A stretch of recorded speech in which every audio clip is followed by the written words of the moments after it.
In this video, we will show you how to connect and set up the low-voltage home automation system PiHome, based on Raspberry Pi and Arduino boards.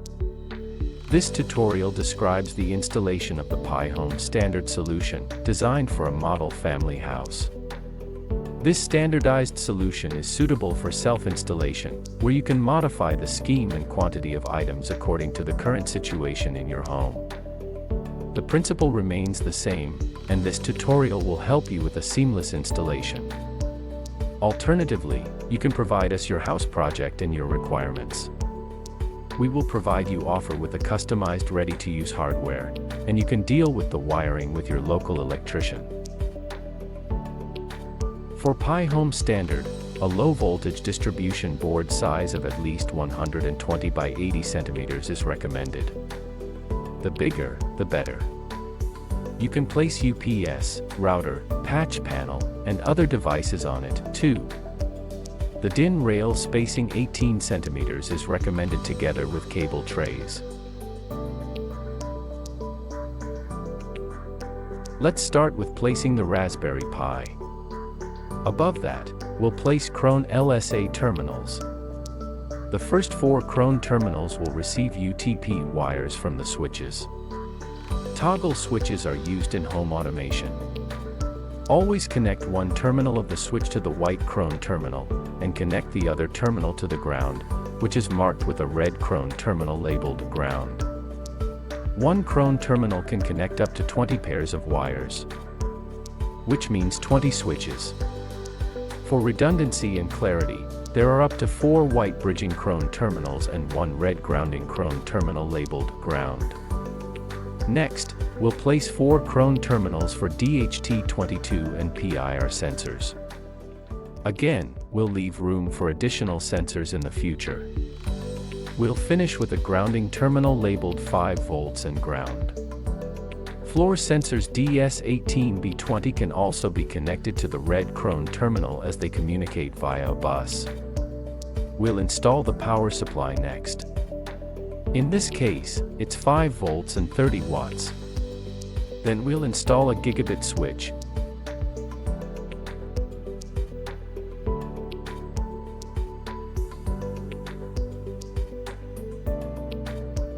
USB hub and Arduino Mega boards. The Arduino labeled as PA3 is intended for switches, and the Arduino labeled as PA4 is intended for sensors. Moving on, we'll start populating the relay boards. Starting on the right side with PR1 and continuing according to the schematic up to PR6. You can route the DuPont cables from the more distant relay boards under the neighboring relay boards for aesthetics.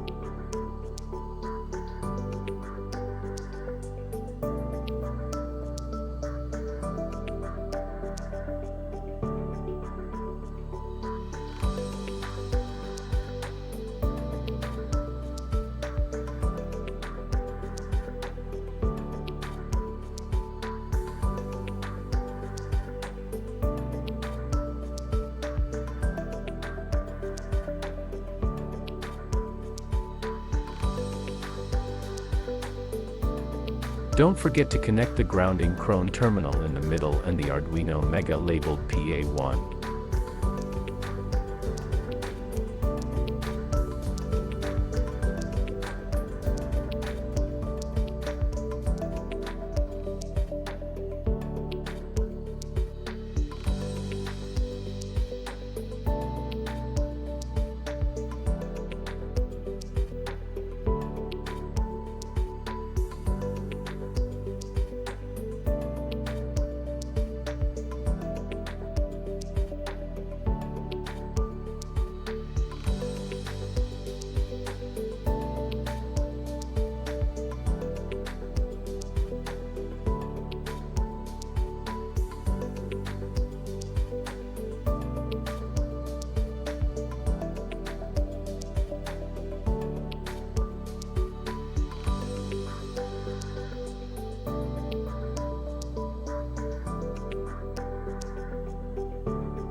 We'll proceed with PR7 up to PR12 on next row together with Arduino Mega labeled PA2. We will continue with the wiring. Connect the power supply for the USB hub and switch.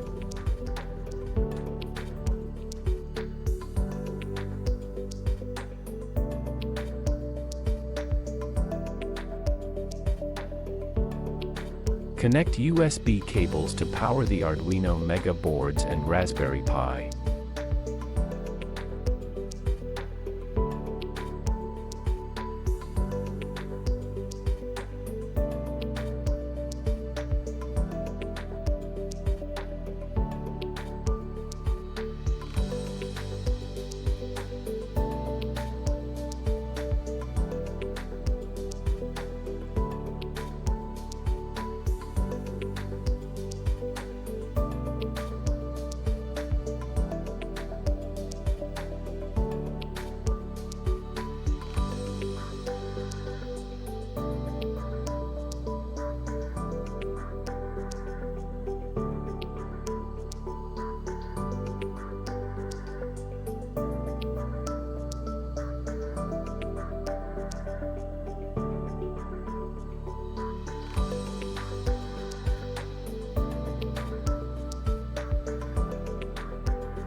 Finally, connect LAN cables from the switch to the Arduino Mega boards and Raspberry Pi.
Route 1 LAN cable to the space where you will have the main home router. It is advisable to operate the system under a UPS to protect against power outages.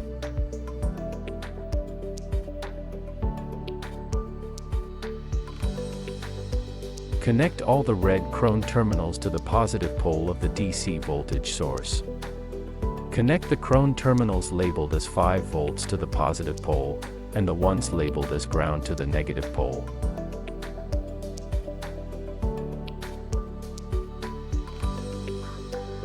We recommend having UPS power supply for the main home router, USB hub, LAN switches, and DC power supply. This ensures the critical operation of the system during power outages.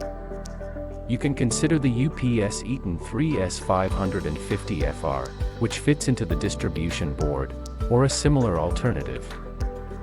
This UPS will sustain the smart home and network for at least 1 hour. Connect the power supply for the DC voltage source.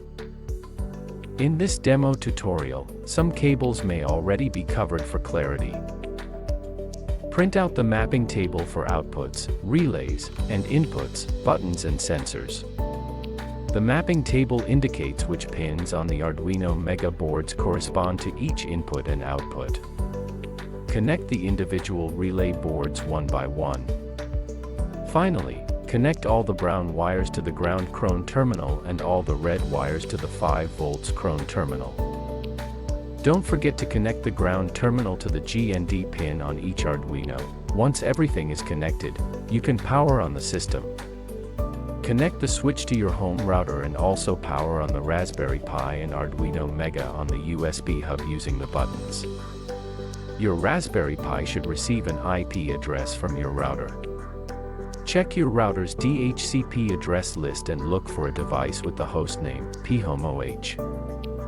For the initial test after powering up, enter the IP address of your Raspberry Pi followed by port 8080. Log in using the default username and password, OpenHAB, and go to Settings. Expand the Rules section and find the Demo Test Relays rule. Open it and press the play icon. All the relays should activate one by one, except for the blinds where every other one will activate. If a relay doesn't light up, check the connection. Usually, the issue is with the contact in the 5V or ground Crone terminal. Simply push the contact repeatedly using a Crone tool. Note that not all relays light up in this standard PiHome setup. There are also reserves on the boards. Everything is clear from the mapping table. With the system prepared in this way, you can further connect the inputs.